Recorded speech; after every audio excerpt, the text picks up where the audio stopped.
what I want to talk to you about is this concept called pursuing elite, which candidly, if you can figure this out in less than 12 years, you will have me beat by 9.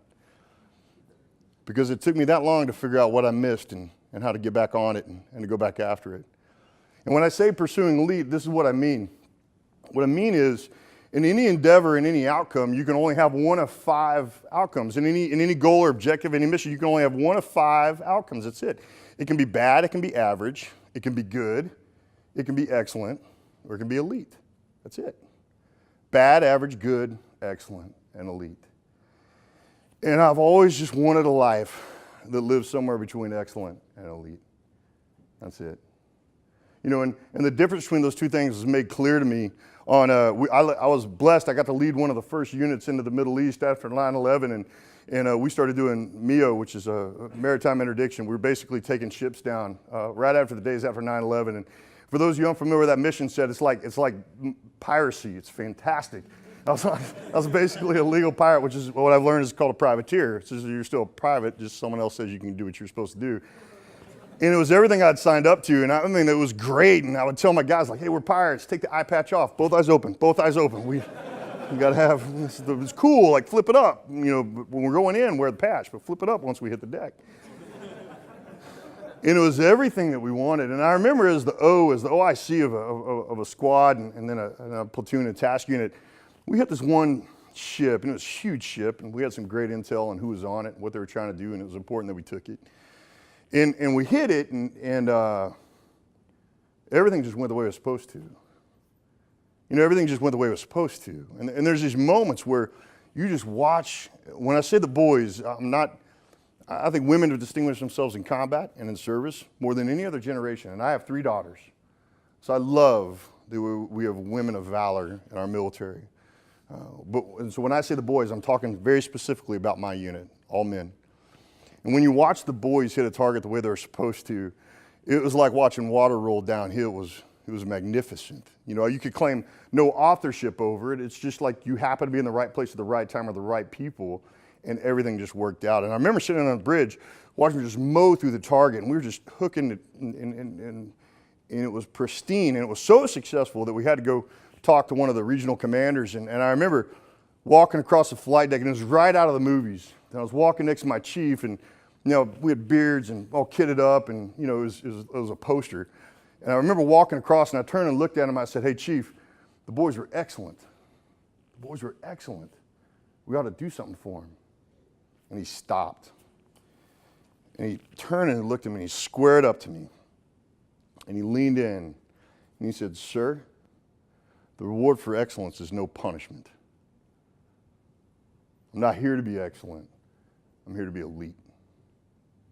He said, "Sir, the reward for excellence is no punishment. I'm not here to be excellent. I'm here to be elite."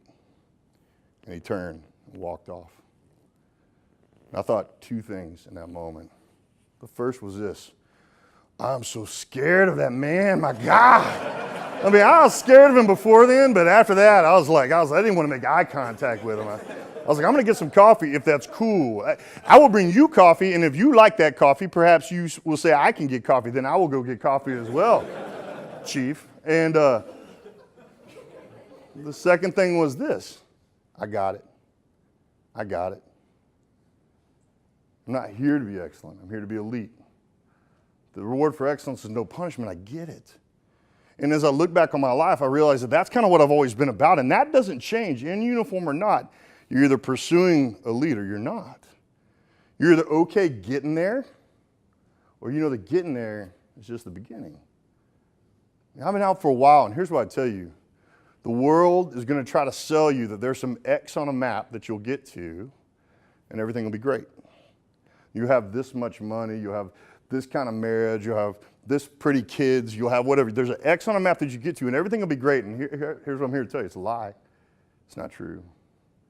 There's no X on a map that you get to, and everything's awesome.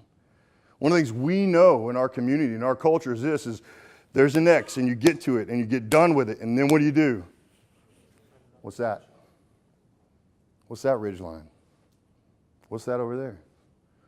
All right, clean your stuff up. Go down. We're going to hit it again tomorrow. So our distinct advantages, we're wired to pursue elite and not rest at excellence.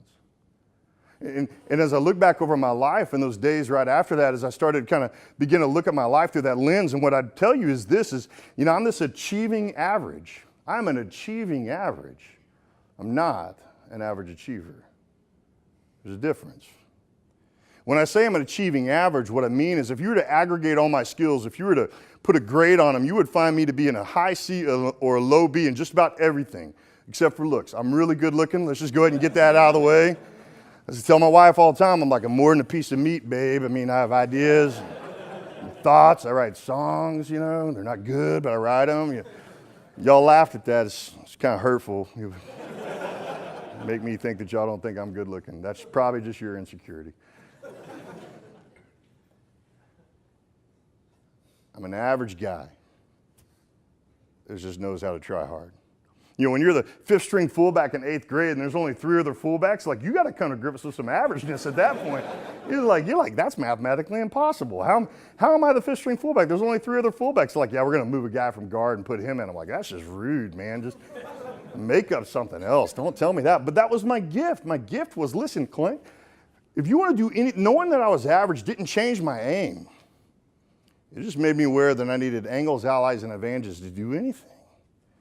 The beaches of Coronado are littered with the bones of talented men.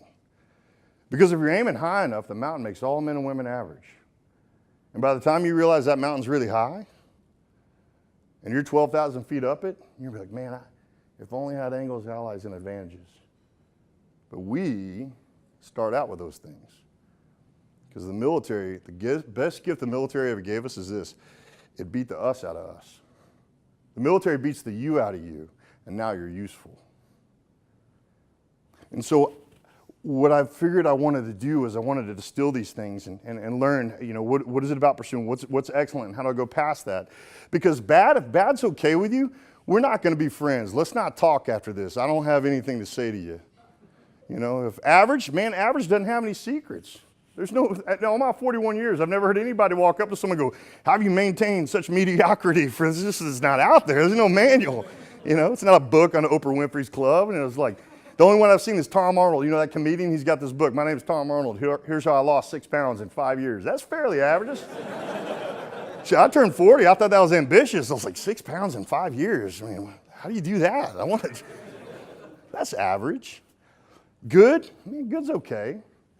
If it's not your passion or your profession, it's okay. But if it's your passion, your profession, the only thing we should be okay with is excellent or elite. Excellence is quantifiable, it's measurable. It's got a grade. The NFL Combine shows us this. The NFL, if you go to the Combine and you grade out, you're excellent. But does that mean you're going to do anything in the NFL? No. The only thing more common than 30 teams not in the championship is guys that didn't do anything once they got there. Because they got to excellent and they thought they were done. And that's just where the work begins. And this is your gift that you bring to the private sector. And be encouraged by it.